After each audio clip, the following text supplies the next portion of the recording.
నమస్తే, welcome to I witness news. ముందుగా headlines. వచ్చే మే నెల నుంచి ఏపీలో కొత్త రేషన్ కార్డులు, క్యూఆర్ కోడ్ భద్రత ఫీచర్తో కార్డును ప్రవేశపెట్టనున్న కూటమి ప్రభుత్వం. భవిష్యత్తు తరాల కోసం ఈ 400 ఎకరాల భూమిని వదిలేయండి. హెచ్సియు ఉదాంతంపై సీఎం రేవంత్ రెడ్డికి నటి రేణు దేశాయ్ విన్నపం. తిరుమల తిరుపతి దేవస్థానంపై ముఖ్యమంత్రి చంద్రబాబు నాయుడు సమీక్ష. రివ్యూకు హాజరైన దేవాదాయ శాఖ మంత్రి Anam Ramanarayana Reddy, TTD chairman BR Naidu. హెచ్సిఏలో 400 ఎకరాల భూముల వేలంపాట ఆపాలి. ఎస్ఎఫ్ఐ, డివైఎఫ్ఐ, సిపిఎం నాయకుల డిమాండ్. ప్రకాశం జిల్లాలో పారిశ్రామిక వెలుగులకు శ్రీకారం చుట్టిన కూటమి ప్రభుత్వం. సిబిజీ ప్లాంట్కు విద్యా, ఐటీ శాఖల మంత్రి నారా లోకేష్ శంకుస్థాపన. శ్రీకాళహస్తీశ్వర ఆలయంలో కాలభైరవ స్వామికి అభిషేక పూజలు. స్వామివారి సేవలో పాల్గొన్న భక్తులు. వచ్చే మే నెల నుంచి క్యూఆర్ కోడ్ భద్రత ఫీచర్తో కొత్త రేషన్ కార్డును ప్రవేశపెట్టనుంది ఆంధ్రప్రదేశ్ కూటమి ప్రభుత్వం. ఏటీఎం కార్డు సైజులో రేషన్ కార్డులు జారీ చేయబడతాయని తెలిపారు మంత్రి నాదెండ్ల మనోహర్ రెడ్డి. కార్డ్స్ చూపించాం. ఈ కొత్త కార్డ్స్ ఇవి ఈ విధంగా క్రెడిట్ కార్డ్ సైజులో ఉంటాయి. సో ఇవి దీనికి వీల్ ఆల్సో హ్యావ్ పైకి చూపించాలా ఏటీఎం కార్డ్ సేమ్ ఈ కార్డే ఉంటుంది. దీనికి మీకు క్యూఆర్ కోడ్ ఉంటుందండి, అది సేఫ్టీ ఫీచర్. సో ఈ కార్డ్ మనం కొత్తగా లాంచ్ చేయబోతున్నాం త్వరలోనే. ముఖ్యమంత్రి గారి సలహాలతోటి దానికి ఒక సిస్టమేటిక్ విధానంలో చేస్తాం. Yes, we'll replace it's called the rice card. బ్యాక్లో family member details, all the family member details will be there. ఇది గతంలో కన్నా మీరు చూసారు సో క్లియర్. ఇదివరకు మీకు కనపడేది కాదు, పెద్ద కార్డు ఉన్నా కూడా మీకు కనపడేది కాదు. ఇక్కడ ఏంటంటే చాలా క్లియర్గా మీకు కనపడేటట్టు ఈ ఏర్పాటు చేసాం. ఇంకా ముఖ్యం ఏంటంటే దీంట్లో మీకు అంటే ఎన్ని నంబర్ ఆఫ్ కార్డ్స్ అనేది మనకి హెచ్సియు ఉదాంతంపై నటి రేణు దేశాయ్ స్పందించారు. రేవంత్ రెడ్డి గారికి ఒక తల్లిగా రిక్వెస్ట్ చేస్తున్నాను. మన పిల్లలకి ఆక్సిజన్ కావాలి. భవిష్యత్తు తరాల కోసం ఈ 400 ఎకరాల భూమిని వదిలేయండని విజ్ఞప్తి చేశారు ఆమె. ఇంకెక్కడైనా ల్యాండ్ చూసుకొని డెవలప్మెంట్ చేయండని కోరారు రేణు దేశాయ్. నమస్కారం. This is a public heartfelt request to our honorable chief minister Revanth Reddy గారు. నాకు 2 days క్రితం ఆ హెచ్యు గురించే తెలిసింది. కనుక్కున్నాను కొన్ని విషయాల గురించే. That's why I'm making this video. Sir, I'm requesting you as a mother. ఒక తల్లిగా మీకు రిక్వెస్ట్ చేస్తున్నాను. నేను ఎలాగైనా 44 అయిపోయాను. నేను ఎలాగైనా రేపు మాపు పోతాను. I'm old. But for my kids and all our kids, for their future, we need oxygen, we need water. Yes, development is 100% necessary. There is no doubt. We need our IT parks, we need our tall skyscrapers, we need our buildings. But ee okka 400 acres kudirte edaina, if there is any possibility, if we can stop it, I'm begging you as a citizen of your state, of your city. Sir, edo okate try cheyandi sir. Please, if you can. మన దగ్గర ఇంకా చాలా, I think we have thousands of barren land which we can develop. You guys are senior than me. You guys are more, I'm nobody in front of you. అంటే మీ ముందు నేను, you guys are all experts in this. But ఒక తల్లిగా ఈరోజు నేను request చేస్తున్నాను. ఒక personal గా నాకు దీంట్లో ఇది లేదు. Because as I said, I'm old now. Please ఒక్కసారి ఆలోచించుకోండి. Yes, development is necessary. I'm not saying no. We are all here because of the developed cities. But our 400 acres kaakunda, because we definitely need oxygen, we need trees, sir, we need our ecosystem around us. Please rethink. It's a heartfelt request to all the officers, all the ministers. As a mother, I'm requesting you, please try to rethink this. If it is possible, it would be a great, huge help, and it's like we'll have a lot of gratitude for you, sir. Thank you. సచివాలయంలో తిరుమల తిరుపతి దేవస్థానంపై ముఖ్యమంత్రి చంద్రబాబు నాయుడు సమీక్ష జరిపారు. రివ్యూకు దేవాదాయ శాఖ మంత్రి Anam Ramanarayana Reddy, TTD chairman BR Naidu, EO J Shyamala Rao, additional EO Venkaiah Chowdary, chief vigilance అధికారి తిరుపతి జిల్లా SP Harshavardhan రాజు, TTD అధికారులు తదితరులు హాజరయ్యారు.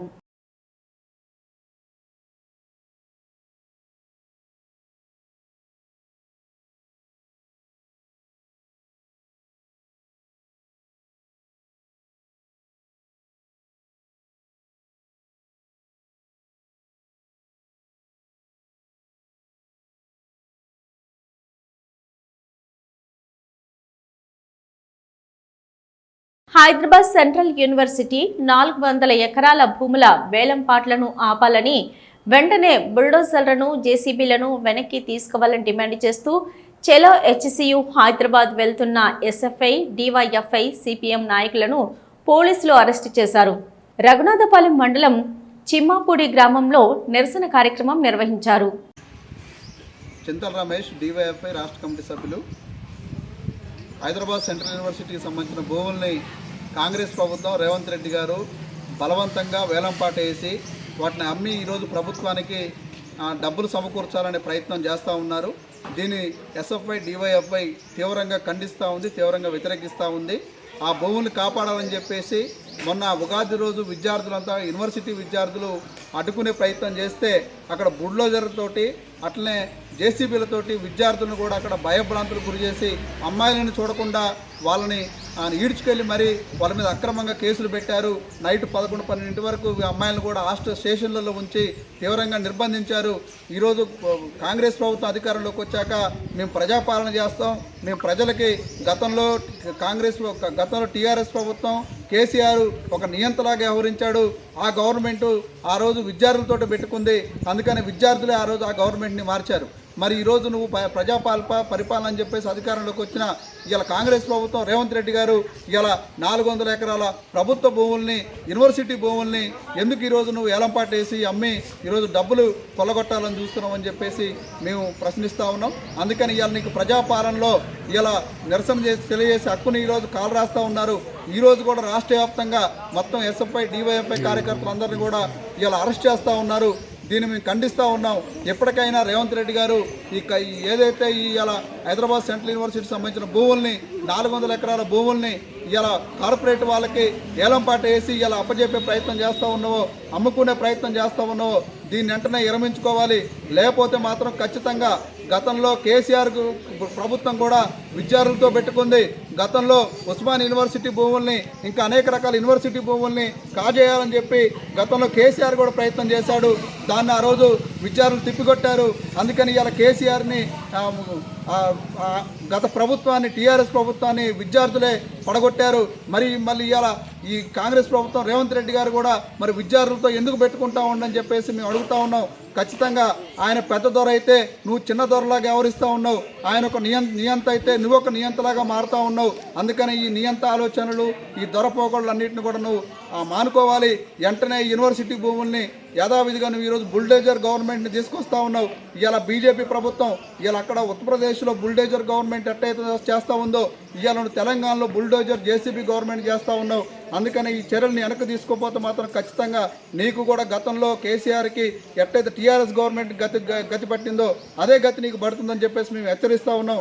ఎప్పటికైనా నువ్వు ఈ భూముల ఏలంపాటిని మానుకోవాలని చెప్పేసి మేము డిమాండ్ చేస్తూ ఉన్నాం. ఈరోజు రాష్ట్రంలో ఎంత జరుగుతూ ఉన్నా కానీ ఇలా ప్రధాన ప్రతిపక్షంగా ఉన్న కేటీఆర్ కానీ, టీఆర్ఎస్ గవర్నమెంట్ వాళ్ళు కానీ, అట్లనే బీజేపీ కానీ, ఇలా కేంద్ర మంత్రులుగా ఉన్న కిషన్ రెడ్డి కానీ, బండి సంజయ్ కానీ ఎందుకు ఈరోజు మీరు కనీసం ఈ ఎస్సీ యూనివర్సిటీకి సంబంధించిన భూముల మీద మీరు మాట్లాడడం లేదు, ఎందుకు ప్రశ్నించడం లేదు, ఎందుకు ధర్నాలు చేయడం లేదని చెప్పేసి మేము వాళ్ళని కూడా ప్రశ్నిస్తూ ఉన్నాం. అందుకనే ఇవాళ సెంట్రల్ యూనివర్సిటీ ఎవరి పరిధిలో ఉంది? ఇవాళ సెంట్రల్ గవర్నమెంట్ పరిధిలోనే ఉంది. ఇవాళ వీసీని ఎవరు నియమించారు? మీ గవర్నర్ నియమించాడు. ఇలా గవర్నర్ కూడా ఎందుకు స్పందించట్లేదని చెప్పేసి మేము అడుగుతా ఉన్నాం. అందుకనే ఖచ్చితంగా ఈ విషయం మీద గవర్నర్ స్పందించాలి, కేంద్ర ప్రభుత్వం కూడా జోక్యం చేసుకోవాలి. ఇలా బీజేపీ బండి సంజయ్, కిషన్ రెడ్డి కూడా ఈ సమస్య మీద స్పందించకపోతే కనుక మీకు నిజంగానే కాంగ్రెస్కి, బీజేపీకి కూడా ఇలా అంతర్గతంగా సంబంధాలు ఉన్నాయని చెప్పి ఏదైతే చర్చ జరుగుతూ ఉందో ఇలా వాళ్ళు వచ్చినా వీళ్ళు వచ్చినా ఇలా కాంగ్రెస్ అయినా, టీఆర్ఎస్ అయినా, బీజేపీ అయినా ఎవరైనా కానీ ఇలా ప్రభుత్వ భూములు కొల్లగొట్టాలని చూస్తే, యూనివర్సిటీల భూములు కొల్లగొట్టాలని చూస్తే మాత్రం మేము చూస్తూ ఊరుకునేది లేదు. ఎస్ఎఫ్ఐ, డివైఎఫ్ఐగా పెద్ద ఎత్తున మేము భవిష్యత్తులో ఆందోళనకు సిద్ధమవుతామని చెప్పి ఈ సందర్భంగా హెచ్చరిస్తూ ఉన్నాం. రాష్ట్రంలో వెనుకబడిన ప్రకాశం జిల్లాలో పారిశ్రామిక వెలుగులకు కూటమి ప్రభుత్వం శ్రీకారం చుట్టింది. ప్రకాశం జిల్లా కనిగిరి నియోజకవర్గం పీసీపల్లి మండలం దివాకరపల్లి గ్రామ సమీపంలో రిలయన్స్ న్యూ ఎనర్జీ సంస్థ ఏర్పాటు చేయనున్న ఇంటిగ్రేటెడ్ కంపోస్ట్ బయోగ్యాస్ సిబిసి ప్లాంటుకు విద్యా ఐటీ శాఖల మంత్రి నారా లోకేష్ శంకుస్థాపన చేశారు. Reliance Industries director PMS Prasad, Reliance Industries limited AP TS mentor PVS Madhavarao, Reliance bio energy CEO Harindra K త్రిపాఠితో కలిసి భూమి పూజ చేశారు. దివాకరపల్లి వద్ద 475 ఎకరాల్లో 139 కోట్ల పెట్టుబడితో 100 టన్నుల సామర్థ్యంతో రిలయన్స్ సంస్థ సిబిసి ప్లాంట్ను ఏర్పాటు చేస్తుంది. రిలయన్స్ రాష్ట్ర వ్యాప్తంగా నెలకొల్పనున్న 500 సిబిసి ప్లాంట్లలో భాగంగా తొలి ప్లాంట్కు బుధవారం మంత్రి నారా లోకేష్ శంకుస్థాపన చేశారు. స్వాగతం పలుకుతున్నాను. అండ్ హెచ్ఎంపాడు, వెలిగండ్ల, పామూర్, పీసిపల్లి, కనిగిరి, సిఎస్ పురం ఇలా వెనుకబడిన ప్రాంతానికి ఇంత గొప్ప ప్రెస్టీజియస్ ప్రాజెక్ట్ మన దేశంలోనే మొట్టమొదటి Reliance Industries limited integrated compressed biogas hub. ఎట్టి పరిస్థితుల్లో మేనిఫెస్టోలో మనం ఒక మొదటి హామీ పెట్టాలి. అది 5 సంవత్సరాల్లో 20 లక్షల ఉద్యోగ కల్పనే మన లక్ష్యంగా పెట్టాలని కోరటం జరిగింది. ఆ హామీ ఇచ్చే ముందర నేను అనేక మందితో మాట్లాడా. వాళ్ళందరూ అన్నారు, ఈ హామీ మీరు సాధించగలుగుతారా, చేయగలుగుతారా అని అడిగారు.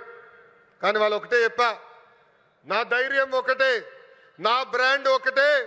ఆ బ్రాండ్ పేరు 3 అక్షరాల సిబిఎన్. మొన్న ఢిల్లీలో ఒక ఇంటర్వ్యూకి వెళ్ళా. అక్కడున్న విలేకరు నన్ను అడిగాడు, తెలంగాణకి హైదరాబాద్ ఉంది, తమిళనాడుకి చెన్నై ఉంది. ఎట్టి పరిస్థితుల్లో మేనిఫెస్టోలో మనం ఒక మొదటి హామీ పెట్టాలి. అది 5 సంవత్సరాల్లో 20 లక్షల ఉద్యోగ కల్పనే మన లక్ష్యంగా పెట్టాలని కోరటం జరిగింది. ఆ హామీ ఇచ్చే ముందర నేను అనేక మందితో మాట్లాడా. వాళ్ళందరూ అన్నారు, ఈ హామీ మీరు సాధించగలుగుతారా, చేయగలుగుతారా అని అడిగారు. కానీ వాళ్ళు ఒకటే చెప్పా, నా ధైర్యం ఒకటే, నా బ్రాండ్ ఒకటే. ఆ బ్రాండ్ పేరు 3 అక్షరాల సిబిఎన్. మొన్న ఢిల్లీలో ఒక ఇంటర్వ్యూకి వెళ్ళా. అక్కడున్న విలేకరు నన్ను అడిగాడు, తెలంగాణకి హైదరాబాద్ ఉంది, తమిళనాడుకి చెన్నై ఉంది, కర్ణాటకకి బెంగళూరు ఉంది, ఆంధ్ర రాష్ట్రానికి ఏముందని అడిగారు. అతన్ని ఒకటే చెప్పా, మాకు చంద్రబాబు నాయుడు గారు అని ఒక బ్రాండ్ ఉన్నాడు, అందుకే మా రాష్ట్రం రూపురేఖలు మేము మార్చబోతున్నామని. శ్రీకాళహస్తీశ్వర ఆలయంలో కాలభైరవ స్వామికి మంగళవారం రాత్రి అభిషేక సేవ నిర్వహించారు. భక్తులు తమ దోషాలను తొలగించుకునేందుకు అభిషేక పూజలు జరిపించుకుంటారు. ఆలయ పూజారులు మూలమూర్తితో పాటు ఉత్సవమూర్తికి వివిధ రకాల సుగంధ ద్రవ్యాలతో అభిషేకాలు జరిపి అనంతరం దివ్య అలంకారాలతో ఉత్సవమూర్తిని ఆలయ ప్రాంగణంలో ఊరేగించారు. భక్తులు అధిక సంఖ్యలో పాల్గొని అభిషేకాలు నిర్వహించుకొని మొక్కులు చెల్లించుకున్నారు.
హైదరాబాద్ సెంట్రల్ యూనివర్సిటీ భూముల విషయమై నిరసన తెలియజేయడానికి బయలుదేరిన బీజేపీ మహిళా మోర్చా రాష్ట్ర అధ్యక్షురాలు డాక్టర్ మేకల శిల్పారెడ్డిని నెక్లెస్ రోడ్ వద్ద పోలీసులు అరెస్టు చేశారు.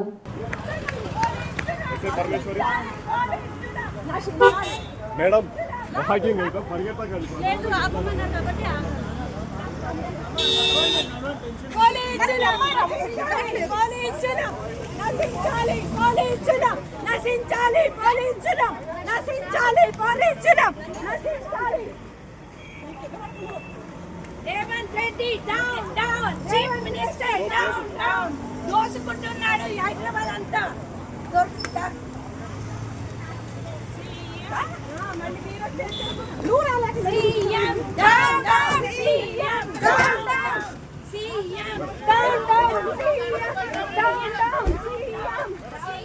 విజయనగరం రైల్వే స్టేషన్ సమీపంలోని వెంకటలక్ష్మి థియేటర్ జంక్షన్ వద్ద నాగవల్లి ఎక్స్ప్రెస్ పట్టాలు తప్పింది. వెంటనే అప్రమత్తమైన అధికారులు 2 బోగీలు తప్పించి మిగతా ట్రైన్ను పంపించే ఏర్పాటు చేశారు.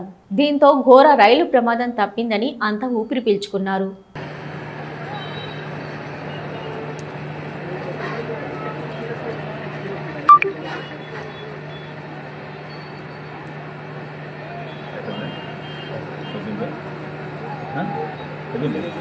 విజయవాడ క్యాంప్ కార్యాలయంలో హంద్రీనివా ప్రాజెక్టు పనుల పురోగతిపై మంత్రి నిమ్మల రామానాయుడు వీడియో కాన్ఫరెన్స్ నిర్వహించారు.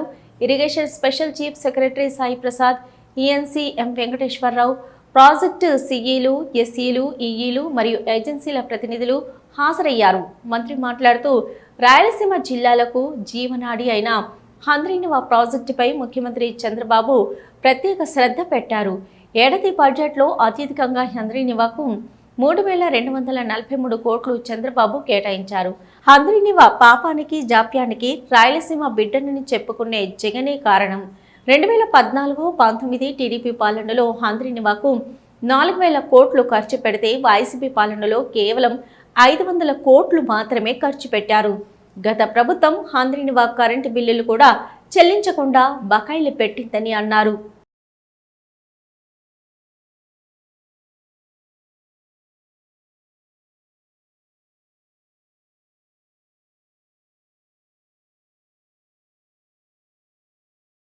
నల్గొండ జిల్లాలో ప్రారంభమైన రేషన్ పంపిణీ కార్యక్రమం రాజకీయ రగడకు దారితీసింది.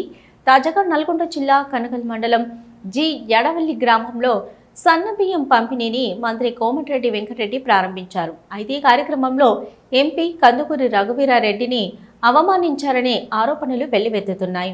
స్టేజ్పై ఏర్పాటు చేసిన ఫ్లెక్సీలో ఆయన ఫోటో ప్రచురితం చేయకుండా అవమానపరిచారని, ప్రోటోకాల్ పాటించకుండా అధికారులు వ్యవహరించారని ఎంపీ అనుచరులు మండిపడుతున్నారు. ఈ వ్యవహారము నల్గొండ జిల్లా రాజకీయాల్లో కొత్త చిచ్చు రేపింది. ప్రస్తుతం ఈ వ్యవహారం నల్గొండ జిల్లా రాజకీయాల్లో తీవ్ర చర్చనీయాంశంగా మారింది. జానారెడ్డి వర్సెస్ కోమటిరెడ్డి రాజకీయ సమీకరణాలు ఈ వివాదానికి ఆజ్యం పోస్తున్నాయని రాజకీయ విశ్లేషకులు భావిస్తున్నారు. మన ప్రజా ప్రభుత్వం ఇందులో మా రాజ్యంలో అందరూ కూడా ఈ నెలకొల్లి మీ కార్డు మీద సంఘటన ఇవ్వడానికి మనలో గౌరవ ముఖ్యమంత్రి గారు విజయనగరంలో ఈ కార్యక్రమాన్ని ప్రారంభించుకోవడం నిజంగా ఎంతో సంతోషకరమైన రూపం. మీరు మొన్నటి వరకు రేషన్ కార్డులో బియ్యం తెచ్చుకొని మీరు ఎన్నుకొని తిన్నారా? విజయం చెప్పాలి. మీరు తిన్నారా? సగం మంది బియ్యాన్ని అమ్ముకున్నారా? చెప్తానే మీరు ఉన్నాయా? అందరూ అమ్ముకున్న బియ్యం చేస్తుంది 6 రూపాయలకు. ఇది ఇచ్చిన అవసరం లేదు డీలర్లకు. ఆ డీలర్ ఏం చేస్తే 10 రూపాయలకు రైతులకు అమ్ముకుంటారు. ఆయన ఖాళీ చేసి 30 రూపాయలకు బయట అమ్ముకుంటారు. ఈ భాగంలో కాదు పేదవాళ్ళు కూడా తెలంగాణ వచ్చిన నలుగు రాష్ట్రం మన రాష్ట్రంలో పేదలు కూడా పెద్దలాగా ఎన్నుకుండకూడదని ఒక నిర్ణయం తీసుకున్నాం.